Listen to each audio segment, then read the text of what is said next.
Hello hello hello.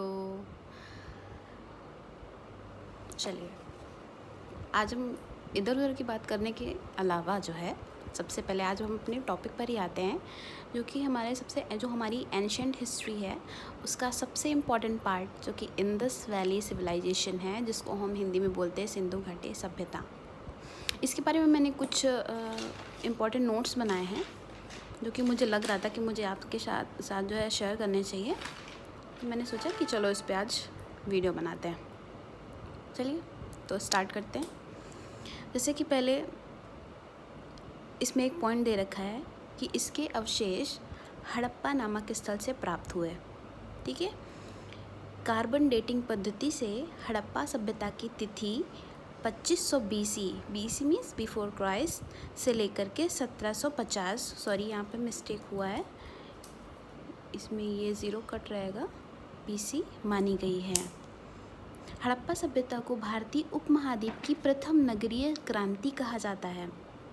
भारतीय पुरातत्व विभाग के जन्मदाता अलेक्जेंडर कनिंघम हैं। इस विभाग की स्थापना का श्रेय लॉर्ड कर्जन को प्राप्त है। हड़प्पा सभ्यता को कांस्य युग की सभ्यता कहा जाता है, जिसको हम ब्रॉन्ज एज कहते हैं।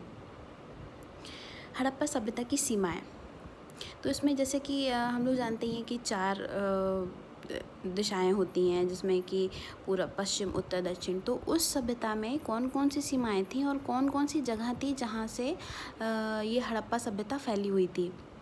तो जो हमारी जो पूर्वी सीमा है वो आलमगीरपुर, मेरठ में है। जो हमारी उत्तरी सीमा है मांडा, जो कि जम्मू कश्मीर में पड़ता है, वो इसकी उत्तरी सीमा है। सुतकांगी डोर, जो कि बलूचिस्तान में है, ये पश्चिमी सीमा में आता है। और दयाबाद महाराष्ट्र में है, ये हमारी दक्षिणी सीमा में आता है। हमारी किस सभ्यता में? हड़प्पा सभ्यता में। क्लियर है? ओके। अब हम देखेंगे कि जो इंडस वैली सिविलाइजेशन में जो हमारे कुछ जगह थी वो किस नदी के किनारे बसे हुए थे। तो उसके ऊपर एक ये मैंने इसको टेबुलर फॉर्म में किया हुआ है। हड़प्पा रावी नदी पर, मोहनजोदड़ो सिंधु नदी पे, और अगर हम इसको एक साथ देखें, मोहनजोदड़ो और चौहोदड़ो सिंधु नदी, दोनों सिंधु नदी पर ही हैं। लोथल भोगवा नदी पर है, कालीबंगा घग्गर नदी पर, रोपड़ सतलज नदी पर, आलमगीरपुर हिंडन नदी पर, और सुतकांगेडोर दाश्क नदी पर, कुड़ाल सरस्वती नदी और बनवाली सरस्वती नदी। मैंने कोशिश की है कि मतलब जो थोड़े सिमिलर चीज़ें हैं वो हम एक साथ लिख लें, ताकि समझने में आसानी हो। जो कि अभी मैंने नाम लिया था सुतकांगी डोर, वो पाकिस्तान के मकरान में है। और ये सुतकांगी डोर भी एक बंदरगाह है, और लोथल, और एक हमारा एक जगह है सुरकोटदा, ये भी हमारे बंदरगाह में आते हैं। और सबसे मेन बंदरगाह इसका लोथल था। किस सभ्यता का? इंडस वैली सिविलाइजेशन का। हड़प्पा कालीन स्थल और उनके खोजकर्ता, ये जो भी स्थल हमको मिले हैं, तो इनको किसने जो है सबसे पहले खोजा, या फिर उनका उत्खनन करवा के उसके बारे में सबसे पहले पता लगवाया कि ये जगह क्या है, कैसे है, इसमें क्या क्या चीज़ें हमको मिली हैं। ठीक है, तो जो हमारा सबसे पहले मोहनजोदड़ो है वो राखल दास बनर्जी, जो कि सबसे इम्पोर्टेंट है। ये 1922 में इन्होंने मोहनजोदड़ो को इसको खोजा था, और किसके साथ मिलकर के? मार्टिमर व्हीलर के साथ मिलकर के। हड़प्पा दयाराम साहनी और माधा स्वरूप वत्स और व्हीलर, जो कि वही मार्टिमर व्हीलर हैं, उनके साथ ही मिलकर के, जिसमें जो मेन कार्यकर्ता रहे थे वो दयाराम साहनी थे। इन्होंने हड़प्पा को 1921 में खोजा हुआ था। तो ये हड़प्पा 1921 में खोजा था दयाराम साहनी ने, मेन जो इनके हैं, और मोहनजोदड़ो 1922 में राखलदास बनर्जी ने किया था। चन्हूदड़ो गोपाल मजूमदार और अर्नेस्ट मैके ने, लोथल रंगनाथ राव, कालीबंगा अमलानंद घोष, ब्रजवासी लाल, बनवाली रविंद्र सिंह बिस्ट, रोपड़ यज्ञदत्त शर्मा, और Sutkagendor sir Marc Aurel Stein. ये जो कुछ चीज़ें हैं इनको आप डायरेक्ट सीधे लर्न ही कर लेना, क्योंकि इससे बहुत क्वेश्चन पूछे जाने वाले हैं।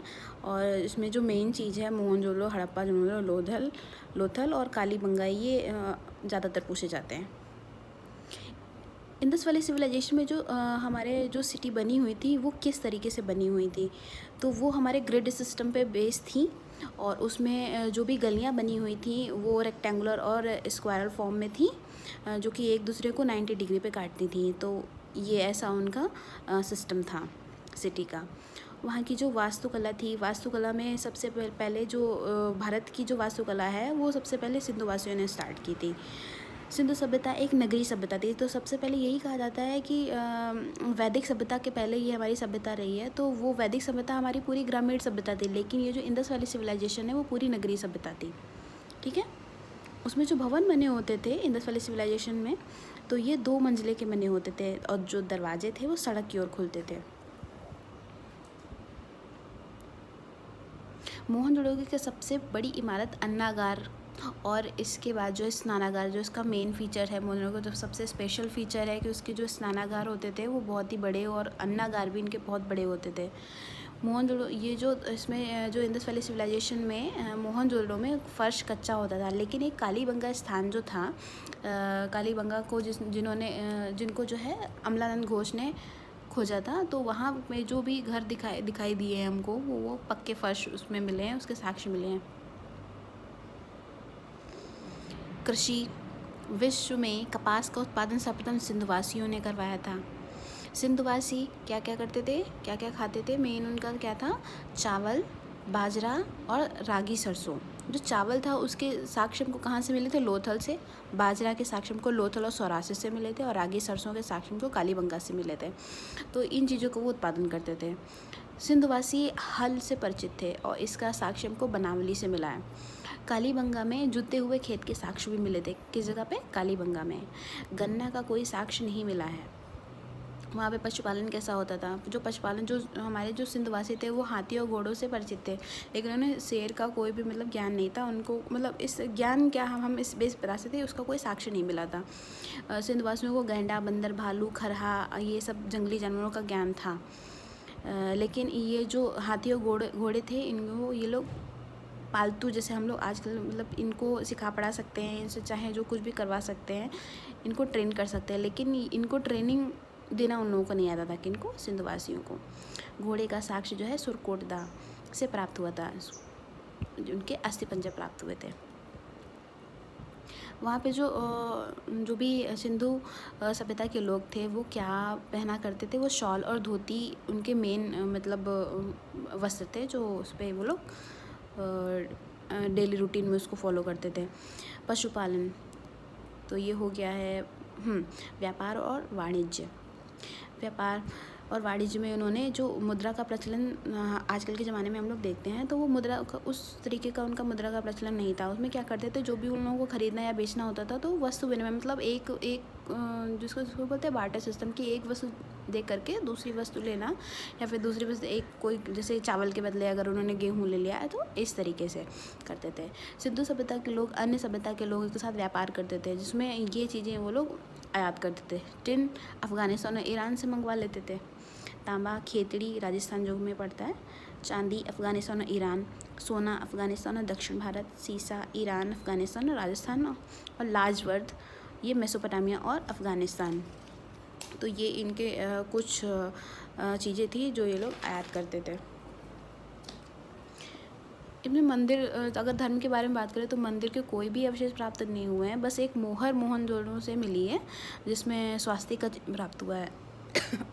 सॉरी। हड़प्पा सभ्यता में मुख्यतः कुबड़ वाले सांड की पूजा होती थी। इसके एक ऐसा सांड था जिसके कुबड़ निकला होता तो उसकी पूजा होती थी।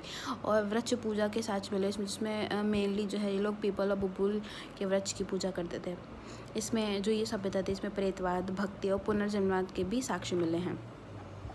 ये लोग अंत्येष्टि कैसे करते थे, मतलब अगर कोई किसी की डेथ हो जाती है तो किस तरीके से उसको फॉलो करते थे, क्या उनकी प्रक्रिया थी। तो इसमें 3 प्रक्रिया को ये लोग फॉलो करते थे कि एक तो या तो पहली जो थी पूर्ण समाधिकरण, मतलब पूरा के पूरा उनको दफना दिया जाए, आंशिक समाधिकरण और दाह संस्कार। इसके बारे में ज़्यादा डिटेल में मुझे तो नहीं कहीं मिला, लेकिन हाँ थोड़ा बहुत जो इसमें समझ में आया। दाह संस्कार मतलब जैसे आज हम हिंदू प्रथा में क्या करते हैं कि मतलब जला दिया जाता है। आंशिक समाधिकरण में मुझे ये लगता है कि शायद मतलब आधा दफनाते होंगे, आधा ऐसे करते होंगे। तो मुझे इसके बारे में ज़्यादा नॉलेज नहीं है, क्योंकि मैंने इसको बहुत ढूंढा, लेकिन मुझे अभी तक कुछ नहीं इसको गूगल से प्राप्त नहीं हुआ है। तो लोथल से युग्म शवाधान का साक्ष्य मिला है। युग्म शवाधान मतलब या तो इसको कह सकते हैं सती प्रथा के रूप में कुछ विद्वान देख लेते हैं। तो ये एक युग्म से मतलब दो, या अगर हस्बैंड वाइफ है तो दोनों एक ही साथ ही मिले हैं, या मतलब स्त्री पुरुष का एक साथ शव मिला था, इसके साक्ष्य मिलते हैं। रोपड़ से मालिक के साथ कुत्ता दफनाए जाने के साथ साक्ष्य मिलते हैं। इनकी लिपि क्या थी? लिपि को इसका जो विचार था सर्वप्रथम अलेक्जेंडर कनिंघम, जो कि पुरातत्व विभाग के जो अध्यक्ष थे, उन्होंने ही किया था। इसका विचार उनको आया था। और सबसे प्रथम पढ़ने का प्रयास करने वाला L.A. बैंडल ने किया था। सिंधु लिपि भाव चित्रात्मक थी। इसके चित्रों में मछली, चिड़िया, मानवाकृति एक्सेट्रा चिन्ह हैं। इसमें दाएं से बाएं लिखा जाता था, मतलब हम लोग क्या करते हैं, यहाँ से इधर लिखते, वो लोग इधर से इधर लिख देते हैं। अन्य महत्वपूर्ण तथ्य: सिंधु घाटी सभ्यता को प्राक ऐतिहासिक युग में रखा जाता है। इसके मुख्य निवासी द्रविड़ व भूमध्य सागरीय थे। सिंधु सभ्यता के सर्वाधिक स्थल गुजरात में खोजे गए हैं। लोथल और सुरकोटदा सिंधु सभ्यता के बंदरगाह थे। मनके बनाने का कारखाना लोथल व चनहोदड़ों से प्राप्त हुआ। प्रमुख फसलें गेहूँ व जौ थीं। तौल की इकाई ये लोग 16 के अनुपात में करते थे। धरती की पूजा उर्वरता के देवी के रूप में करते थे। इस सभ्यता में मात्र देवी की पूजा होती थी। यह सभ्यता मात्र सत्तात्मक थी। मात्र सत्तात्मक इसको इसलिए बोल रहे हैं क्योंकि जो भी हम लोगों को जो क्या बोलते हैं चिन्ह मिले हैं, या फिर कोई भी मूर्तियाँ मिली हैं, उसमें ज़्यादा से ज़्यादा मतलब लड़कियों की, या बोल सकते हैं कि लेडीज़ की ही हमको मिली हैं। तो एक तरह से ये अंदाज़ा लगाया जाता है कि हो सकता है कि जैसे वैदिक सभ्यता में पितृ सत्तात्मक थी, तो इस सभ्यता में मात्र सत्तात्मक के इसलिए इसको कह रहे हैं कि इसमें मूर्तियाँ इनकी ज़्यादा मिली थी, वरना अदरवाइज़ कोई ऐसा साक्ष्य नहीं मिला है। पर्दा प्रथा व वैश्यावृत्ति सिंधु सभ्यता में प्रचलित थी। हड़प्पाकालीन जो स्थल थे, अब उनके बारे में थोड़ा देख लेते हैं। हड़प्पा, मोहनजोदड़ो, लोथल, कालीबंगा, ठीक है, सुतकांगेडोर, और ये चनहोदड़ो, बनवाली, रोपड़, धौलावीरा, सुरकोटदा, इन सब के बारे में थोड़ा जो मेन है वो मैंने एक पास करके लिख लिया। सबसे पहले हड़प्पा, जो कि हड़प्पा ये पड़ता है पाकिस्तान के पंजाब प्रांत के शाहीवाल जिले में पड़ता है। अभी जैसे मैंने थोड़ी देर पहले बताया था कि 1921 में हड़प्पा की खोज दाराम साहनी ने की थी, और जो कि रावी नदी के किनारे है। इसमें शंख का बना हुआ बैल मिला है, नटराज की आकृति वाली मूर्ति मिली है, पैर में सांप दबाए गरुड़ का चित्र है, मछुआरे का चित्र है, और सिल के बल खड़ी नग्न स्त्री का चित्र जिसके गर्भ से पौधा निकला दिखाई दे रहा है। मोहनजोदड़ो, जो कि 1922 में राखलदास बनर्जी ने किया है, ये सिंधु नदी किनारे हैं। इसमें भवन पक्की ईंटों से निर्मित सीढ़ी का साक्ष्य मिला है। प्रवेश द्वारा गली में, जो गली से मतलब प्रवेश द्वार था। कांसे की एक नर्तकी की मूर्ति मिली है। एक श्रृंगी पशु आकृति वाली मुहर मिली है, और इसे मौत का टीला भी कहते हैं। जो मोहनजोदड़ो का जो मेन ही है वो मौत का टीला है। लोथल भोगवा नदी के किनारे है गुजरात में। गोदीवाड़ा के साक्ष्य प्राप्त हुए हैं। चावल बाजरा के साक्ष्य प्राप्त हुए हैं। पंचतंत्र की चालाक लोमड़ी का अंकन मिला है। मम्मी का उदाहरण भी प्राप्त हुआ है। बतख, बारहसिंगा, गोरिल्ला वाली जो अंकित मुद्राएं मिली हैं। कालीबंगा का अर्थ होता है काली चूड़ियाँ। इसमें हमको अग्निकुंड मिले हैं। भूकंप आने के प्राचीनतम साक्ष्य भी मिलते हैं। घग्गर नदी के किनारे है, और ये राजस्थान में पड़ता है। प्राक व विकसित हड़प्पा दोनों के साक्ष्य मिले हैं। जुते हुए खेत, सरसों के साक्ष्य भी यहाँ से मिले हैं। एक सिंग वाले देवता के साक्ष्य मिले हैं। कपाल में छेद वाला बालक का शव मिला है, जिससे कि हम अंदाज़ा लगा सकते हैं कि शल्य क्रिया का उदाहरण रहा है। चनहोदड़ो, इसमें एक विशेष बात मुझे ये लगी कि लिपस्टिक के आकाश से तो पाया गया है। मुझे ये नहीं समझ आया कि कैसे, मतलब पहले भी ये हुआ करते थे। मनके बनाने का कारखाना हमको चनहोदड़ो से मिला है। ईंट पर बिल्ली का पीछा करते हुए कुत्ते के पदचिन्ह मिले हैं। बनवाली, जो कि हरियाणा के हिसार में है, अच्छे किस्म की जौ प्राप्त हुई है। हल की आकृति वाला एक खिलौना प्राप्त हुआ है, जिससे कि हमें ये पता चलता है कि हाँ, हल का प्रयोग वो लोग खेत की जुताई के समय करते थे। रोपण पंजाब में है, सतलज नदी के किनारे है। मानव के साथ कुत्ते के दफनाने के साक्ष्य मिले हैं। धौलावीर गुजरात में है, भरूच जिले में। जल प्रबंधन के लिए 16 जलाशयों की प्राप्ति धौलावीरा से हुई है। सुरकोटडा गुजराती कच्छ में स्थित है। शॉपिंग कॉम्प्लेक्स के साक्ष्य मिले हैं। मुझे ये थोड़ा बहुत ही अमेजिंग सा लग रहा है कि आखिर इस शॉपिंग कॉम्प्लेक्स में क्या मिला होगा, कैसे क्या, थोड़ा सा ऑकवर्ड सा लग रहा है कि पहले भी ये होते थे। चलिए, घोड़ों की अस्थियाँ प्राप्त हुई हैं सुरकोटडा से। हड़प्पा सभ्यता के पतन का कारण। हड़प्पा सभ्यता जो हमारी 2300 से 1750 बीसी तक रही है, तो ये आखिर इसका क्या कारण रहा कि हड़प्पा सभ्यता का पतन हो गया और एक नई सभ्यता जो कि वैदिक युग बोला जाता है का इस प्रारंभ हो गया।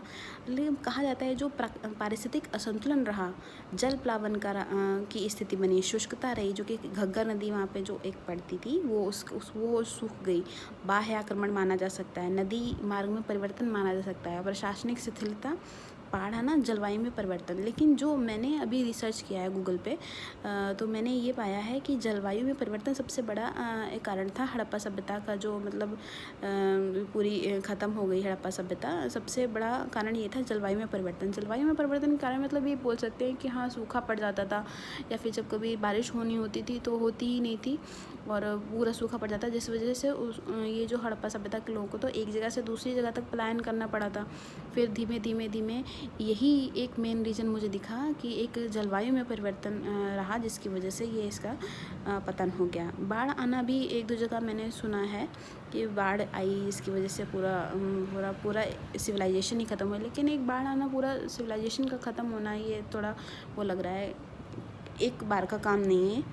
तो एक यही बस समझ में आ रहा था कि जलवायु में परिवर्तन इसका मेन रीज़न है। बाद बाकी ये सभी रीज़न हो सकते हैं, क्योंकि अभी जब जितना थोड़ा बहुत, क्योंकि इन सब इसके पतन के कारण का कोई मेन साक्ष्य नहीं मिल पाया है, तो उसमें हम कुछ कह नहीं सकते हैं। अच्छा, अब लास्ट में अब ये देख लेते हैं क्षेत्रफल की दृष्टि से हड़प्पाकालीन नगरों का क्रम क्या रहा है। सबसे बड़ा क्षेत्रफल रहा है मोहनजोदड़ो का, फिर उसके बाद हड़प्पा का, फिर धौलवीरा का, फिर कालीबंगा का। मोहनजोदड़ो जो है पूरी इंडस वैली सिविलाइजेशन का सबसे बड़ा क्षेत्रफल वाला स्थल है, जो कि पाकिस्तान में पड़ता है।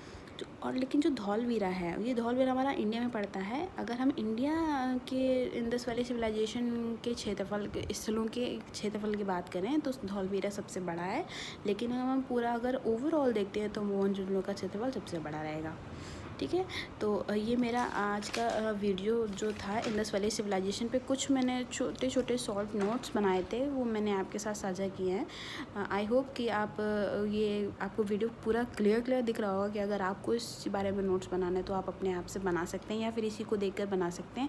और प्लीज़ अगर आपको ये वीडियो पसंद आ रहा है तो आप प्लीज़ सब्सक्राइब करना मत भूलिएगा, शेयर करना मत भूलिएगा, लाइक करना मत भूलिएगा, और जो सब्सक्राइब के बाद जो बेल बटन होती है उसको रिंग करना मत भूलिएगा। ठीक है, तो आई होप कि आपको मेरा वीडियो पसंद आया होगा। तो आगे के वीडियो को और देखने के लिए या फिर और अगर आपको ये पसंद आ रहा है तो शेयर कीजिए, लाइक कीजिए, तो मुझे पता चल जाएगा कि आपको मेरे वीडियो पसंद आ रहे हैं। तो मैं और इसी पे अगर थोड़ा हो सकेगा तो इन्हीं पर मतलब हिस्ट्री के सब्जेक्ट्स पर भी थोड़े वीडियो बनाने की कोशिश करूँगी। Okay, thank you, bye bye.